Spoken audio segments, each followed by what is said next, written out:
Des annonces populistes pour faire oublier aux Algériennes et aux Algériens les conditions très étranges, extravagantes, voire scandaleuses et humiliantes de la libération de Boualem Sansal. Les annonces qui ont été faites ou l'objectif des annonces qui ont été faites hier par le Conseil des ministres présidé par Abdelmajid. Abdelmajid Tebboune a présidé un Conseil des ministres au cours duquel il a fait des annonces, où il a fait des promesses. Là, c'est l'Algérie, la nouvelle Algérie de Tebboune, c'est les 1001 promesses. Que des promesses. Tebboune a demandé une augmentation du salaire minimum garanti, il a demandé la valorisation de l'allocation chômage, encore on va dépenser de l'argent, créer 11 nouvelles wilayas. En réalité, ce Conseil des ministres, on ne peut pas l'isoler en libération de Boualem Sansal. Des annonces dans un pays où les ressources financières sont en baisse, où les réserves de change sont en baisse, où nous dépendons à plus de 95% du pétrole et du gaz et les recettes du pétrole et du gaz sont en baisse. Il fait claquer les caisses de l'État. Il fait craquer les classes de l'État, il joue le flambeur, le président flambeur, il promet aux Algériens et aux Algériens des choses qui n'ont pas de sens, irréalistes. Comment on va financer une augmentation d'allocation de chômage? On aura, je rappelle, un déficit budgétaire pour l'année 2026 qui va dépasser les 73 milliards de dollars. Faut dire la vérité, le pays manque d'argent, on va pas le mentir. Eh ben non. On le cache, etc. Tout le monde le cache. Ils ont rien à cirer, mais vraiment rien à cirer des équilibres financiers du pays. Des annonces populistes pour faire oublier aux Algériennes et aux Algériens les conditions très étranges, extravagantes, voire scandaleuses et humiliantes pour le régime Tebboune de la libération de Boualem Sansal. Voilà comment on peut résumer en un titre les annonces qui ont été faites ou l'objectif des annonces qui ont été faites hier par le Conseil des ministres présidé par Abdelmajid Tebboune. Hier, le 17 novembre 2025, Abdelmajid Tebboune a présidé un Conseil des ministres au cours duquel il a fait des annonces, où il a fait des promesses. Classe, l'Algérie, la nouvelle Algérie de Tebboune, c'est les 1001 promesses. Que des promesses. Alors hier, Tebboune a demandé une augmentation du salaire minimum garanti. Il a demandé la valorisation de l'allocation chômage, que touche pratiquement plus de 2 millions de chômeurs depuis maintenant 2022. Encore on va dépenser de l'argent, créer 11 nouvelles wilayas. En réalité, ce Conseil des ministres, on ne peut pas l'isoler ou ne pas le lier à ce qui s'est passé avec la libération de Boualem Sansal. C'est un Conseil des ministres très très bizarre, mais vraiment très très bizarre. Des annonces dans un pays où les ressources financières sont en baisse, où les réserves de change sont en baisse, où nous dépendons à plus de 95% du pétrole et du gaz et les recettes du pétrole et du gaz sont en baisse, où les chiffres de la fiscalité des hydrocarbures démontrent que les recettes fiscales provenant de la vente et de l'exportation du pétrole et du gaz sont en baisse. Il fait claquer les caisses de l'État. Il fait craquer les classes de l'État, il joue le flambeur, le président flambeur, il promet aux Algériens et aux Algériens des choses qui n'ont pas de sens, irréalistes. Comment on va financer une augmentation d'allocation de chômage? Comment? Kifesh? Déjà l'a augmenté une première fois. C'est quand même incroyable, c'est étonnant, mais vraiment c'est étonnant. On est à plus de 2 millions de personnes qui touchent cette allocation de 15 000 dinars. C'est le dernier chiffre. On a dépassé pour la financer plus de 3 milliards de dollars. On est à plus de 2 millions, presque 200 000 personnes qui la touchent, qui bénéficient de cette allocation de chômage. C'est énorme. Et il faut la financer. Je rappelle que cette allocation de chômage, elle ne rapporte rien à l'économie nationale. Ce sont des chômeurs qui touchent leur argent pendant 6 mois, renouvelable je crois une seule fois, on en parlera plus tard, on fera une émission pour comprendre la technicité de ce problème. Ça n'a aucun sens. Ça n'a absolument aucun sens. Elle a déjà été augmentée une première fois. Là, elle va augmenter une deuxième fois.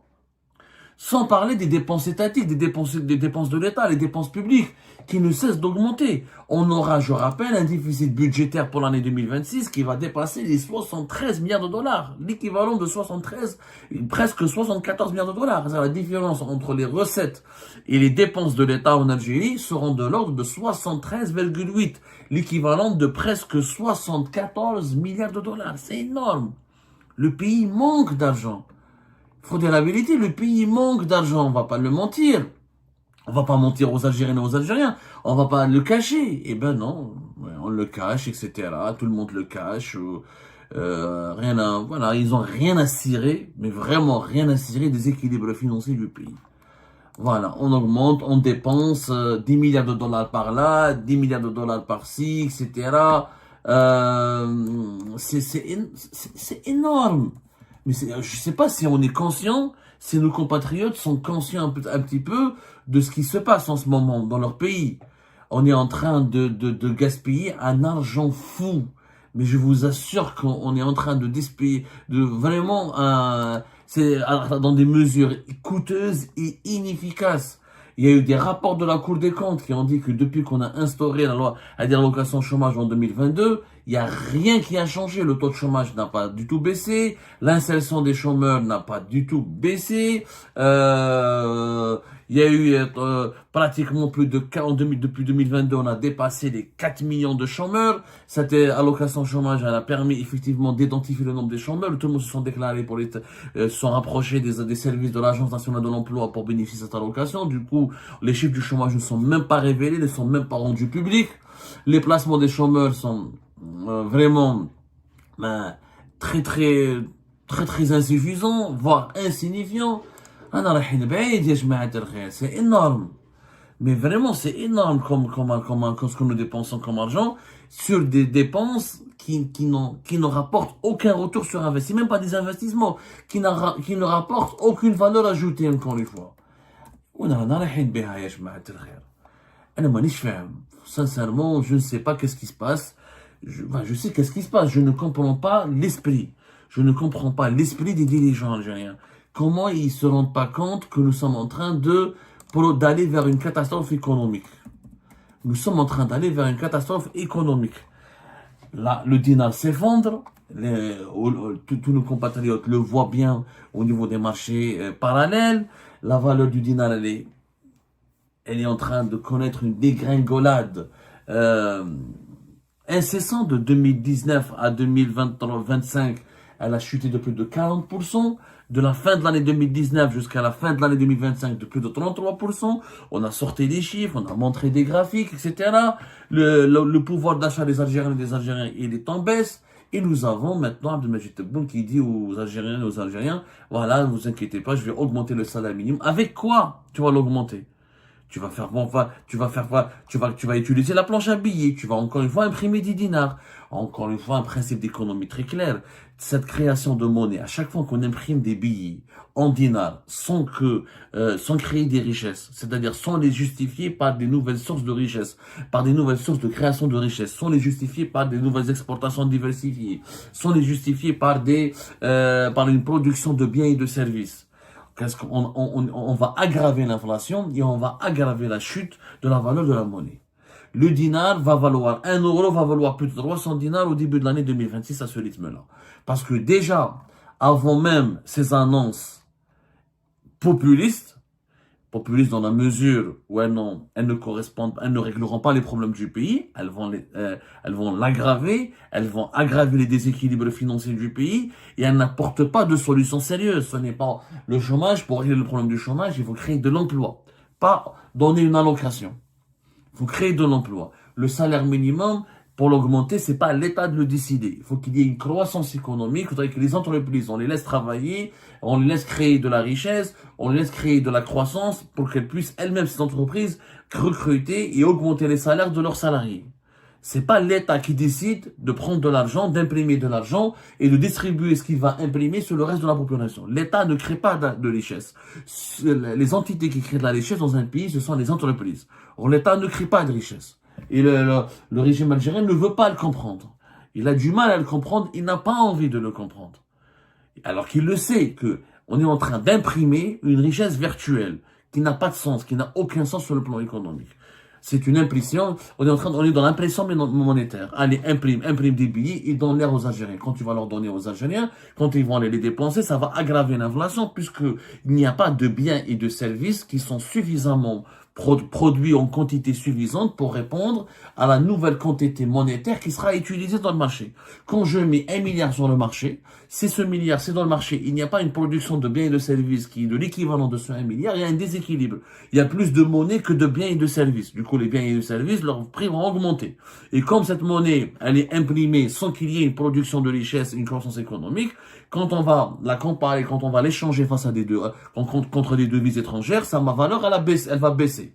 Donc, on est en train de clochardiser le dinar. On est en train de clochardiser l'économie algérienne. Pourquoi, Abdelmajid Tebboune a fait cela? Ne me dites pas qu'il n'y a pas d'ordre. Je vous le dis de source sûre.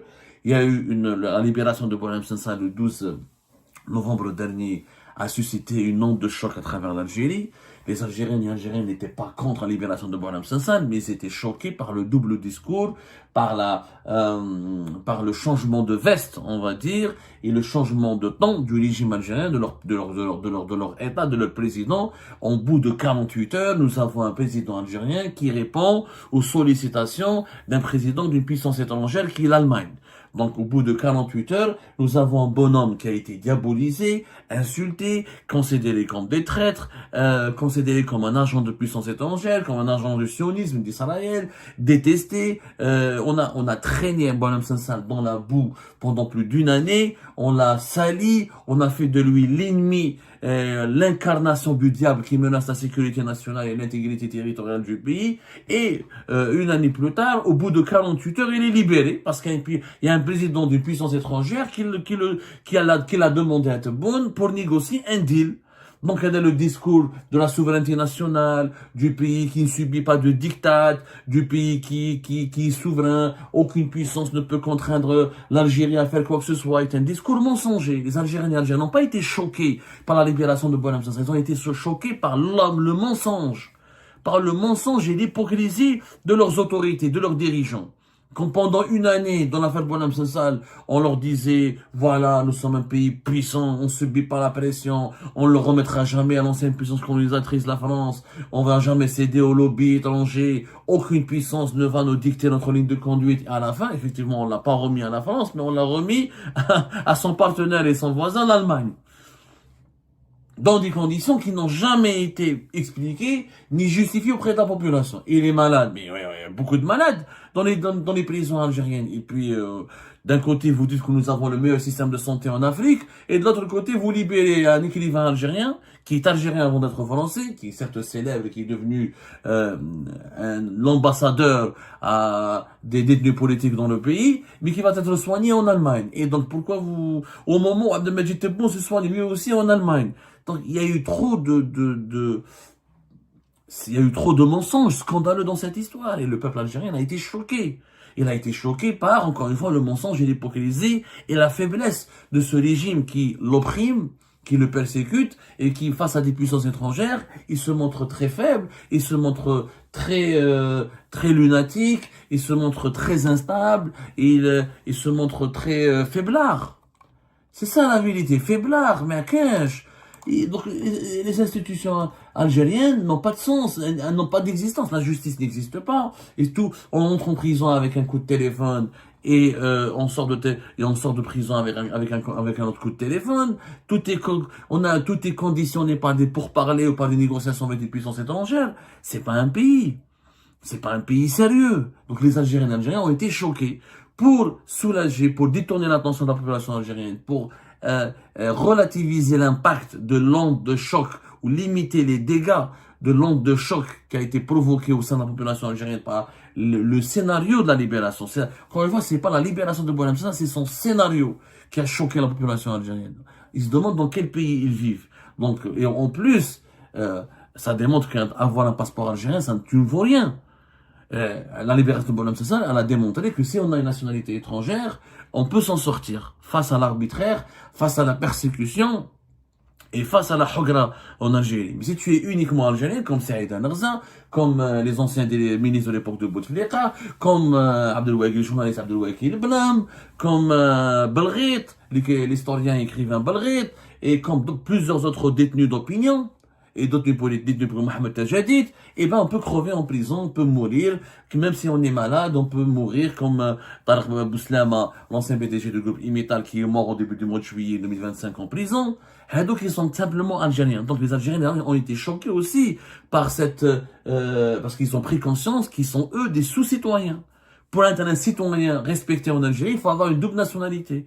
Il faut être lié à une puissance étrangère. Quand tu es uniquement algérien, que tu n'as pas une double nationalité, tu n'es pas lié à une puissance étrangère, tu es un sous-citoyen. Donc c'est normal qu'ils ont été choqués. Face à cette onde de choc, qui a provoqué, donc qui a remué l'opinion publique, Abdelmajid Tebboune devait trouver une formule magique pour créer, pour sortir de l'impasse, pour genre détourner l'attention, faire plaisir à la population, faire croire à la population qu'il pense qu'elle est au centre de ses préoccupations.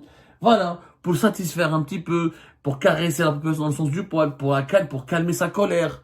Alors pour calmer sa colère, on augmente le salaire minimum. On augmente l'allocation chômage pour les millions, pour les plus de 2 millions de chômeurs qui sont en train qui l'aperçoivent. On va créer 11 wilayas et on donne des instructions que des annonces. Quand on lit le communiqué du Conseil des ministres, que des annonces.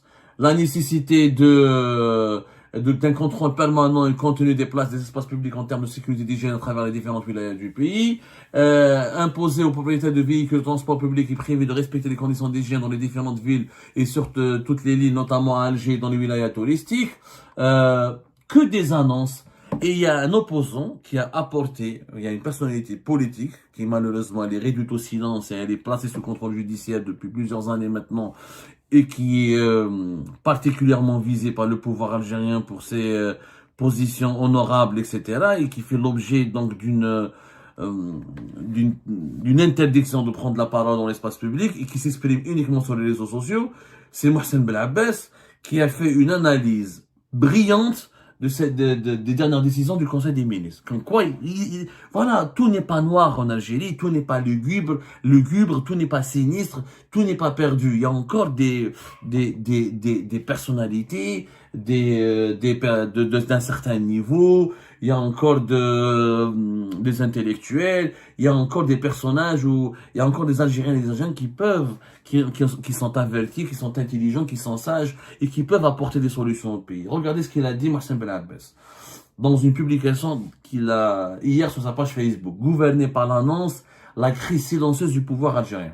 À lire le dernier communiqué du Conseil des ministres, un constat s'impose. Derrière l'apparente effervescence des décisions, une crise plus profonde se révèle. Une crise silencieuse, celle d'un pouvoir qui gouverne par l'annonce plutôt que par l'action. Chaque semaine, une avalanche de promesses tient lieu de vision, un futur hypothétique, remplace une politique et l'Algérie que l'on présente comme victorieuse. Et l'Algérie que l'on présente comme victorieuse demeure figée dans un récit officiel, sans rapport avec le vécu des citoyens, rythmé d'événements historiques et de premières depuis l'indépendance, tandis que le quotidien, lui, stagne, parfois même recule. Le pays se projette sans cesse dans l'avenir, mais peine à produire du présent. Que des annonces. Mais les gens Abdelmajid Tebboune au pouvoir, on a les annonces. On va faire ceci, on va faire le plus grand projet, on va faire ceci. L'Algérie va devenir une grande puissance, on sera la première puissance en Afrique dans quelques années, on aura un PIB de 400 milliards, on aura le train le plus long du monde, on aura le logement le plus beau du monde, que des promesses, alors que dans la réalité, rien n'est fait. Tout se dégrade, tout recule, la pauvreté augmente, le chômage augmente, le pouvoir d'achat s'effondre, la monnaie algérienne, sa valeur s'effondre, les réserves de change s'effondrent, la croissance économique, elle reste faible, les chiffres officiels sont dans le mensonge éhonté. Jusqu'à quand? On gouverne par l'annonce. On fait des annonces spectaculaires qui frappent l'esprit. On pense, parce que les dirigeants algériens ont du mépris pour leur population. Tebboune pense que la majorité des Algériens et des Algériens sont idiots. les masses populaires. Il se dit que les masses populaires sont des idiots, sont des médiocres, n'ont pas de cerveau, n'ont pas d'esprit critique, qu'il y a une minorité d'opposants, une minorité d'intelligents. La plupart d'entre eux sont en prison, d'autres sont menacés et persécutés, les autres sont surveillés. Donc eux, ils ne constituent pas un danger. Il reste les masses populaires. On va les bombarder d'annonces, on va les manipuler, on va les désinformer, on va leur faire croire que créer une nouvelle wilaya, ça va changer leur vie. On va leur faire croire que dans une meilleure allocation de chômage, ça va réduire leur malheur et ça va réduire et ça va changer ça va changer leur vie. On va leur faire croire qu'augmenter un petit peu le salaire minimum alors que le dinar lui-même, ça va leur s'effondrer. Ça va changer leur vie. En réalité, ce ne sont que des promesses sans lendemain, que des mesures populistes dont le seul objectif est à chaque fois pour le régime Tebboune est de détourner l'attention de la population et de la société civile des graves scandales qui sont générés par la mauvaise gouvernance du pays. Je vous le dis, je vous l'assure, que le Conseil des ministres du 17 novembre 2025 a une relation directe avec l'onde de choc et l'indignation nationale provoquée par le scénario, encore une fois, de la libération de Boualem Sansal du 12 novembre dernier. Les Algériens ont découvert qu'ils étaient des sous-citoyens, qu'on se foutait de leur gueule, que leur pouvoir était un pouvoir de menteurs et d'hypocrites, et que face à des puissances étrangères, ils sont prêts à dealer, à négocier n'importe quoi, que le discours souverainiste musclé n'est qu'un instrument de manipulation. Et Abdelmadjid Tebboune a voulu vraiment limiter l'impact de cette onde de choc en faisant des annonces spectaculaires comme ça. J'augmente les salaires, j'augmente l'allocation de chômage, aimez-moi encore, appelez-moi encore Ahmed Tebboune, ne me détestez pas, oubliez l'affaire de, comment on appelle ça? Oubliez l'affaire de Boualem Sansal, ce n'est un non-événement, c'est une affaire diplomatique, ça ne vous concerne pas. On ne peut pas gouverner un pays comme ça. Le populisme n'a jamais aidé un pays à préserver sa sécurité nationale. Le populisme n'a jamais contribué réellement au développement d'un pays. Le populisme ne fait que aggraver les problèmes et ne fait que renforcer le sous-développement d'un pays. Parce que le populisme renforce l'inefficacité, il renforce l'inutilité, il conforte la médiocrité. Et ben c'est la fin de cette vidéo les amis, je vous remercie comme d'habitude pour avoir suivi jusqu'à la fin. N'oubliez pas de nous laisser vos commentaires et vos réactions sur la vidéo et de vous abonner à la chaîne si vous n'êtes pas encore abonné. Et merci aussi pour vos commentaires et vos discussions très animées dans la section des commentaires. Donc, vous n'oubliez jamais de décortiquer bien un sujet sur tous les points qui ont été abordés dans la vidéo et ça fait vraiment plaisir moi-même je ne fais pas de commentaires, je m'appuie sur vous pour que vous puissiez bien expliquer les choses et en faire des discussions civilisées dans tout le respect possible. Donc voilà, merci beaucoup et à la prochaine dans une nouvelle vidéo. Au revoir.